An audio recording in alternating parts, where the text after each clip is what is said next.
மன்னர் நீதிமன்றத்திற்கு முன் கடந்த 16ஆம் தேதி இடம்பெற்ற துப்பாக்கிச்சூட்டு சம்பவத்துடன் தொடர்புடையதாக கைது செய்யப்பட்ட 5 சந்தேக நபர்களையும் எதிர்வரும் 10ஆம் தேதி வரை விளக்கமறியலில் வைக்குமாறு மன்னர் நீதவான் புதன்கிழமை உத்தரவு பிறப்பித்துள்ளார். மேலும் இன்றைய தினம் புதன்கிழமை கைது செய்யப்பட்ட ஒரு சந்தேக நபரை நாளைய தினம் வரை போலீஸ் தடுப்பு காவலில் வைத்து விசாரிக்க நீதிமன்றம் அனுமதி வழங்கியது.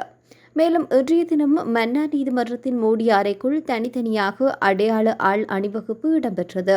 இந்த நிலையில் ஏற்கனவே கைது செய்யப்பட்ட 5 சந்தேக நபர்களையும் எதிர்வரும் 10ஆம் தேதி வரை விளக்கமறியலில் வைக்க மன்னார் நீதிமன்றம் உத்தரவு பிறப்பித்துள்ளது. மன்னார் நீதிமன்றத்தில் கடந்த 16ஆம் தேதி வழக்கு விசாரணை ஒன்றிற்காக வருகை தந்தவர்களை இலக்கு வைத்து மேற்கொள்ளப்பட்ட துப்பாக்கிச்சூட்டு சம்பவத்தில் 2 உயிரிழந்ததோடு பெண் ஒருவர் உள்ளடங்கலாக 2 படுகாயமடைந்தனர். இந்த நிலையில் மன்னார் மாவட்ட சிரேஷ்ட போலீஸ் அத்தியட்சகரின் பணிப்புரைக்கு அமைவாக விசேட போலீஸ் குழுக்கள் நியமிக்கப்பட்டு முன்னெடுக்கப்பட்டு வந்த தேடுதல் நடவடிக்கையின் போது பிரதான சந்தேக நபர்கள் உள்ளடங்கலாக 5 பேரை மன்னார் போலீசார் கைது செய்தனர். அவர்களில் இராணுவத்துடன் தொடர்புடைய 3 பேர் அடங்குகின்றனர்.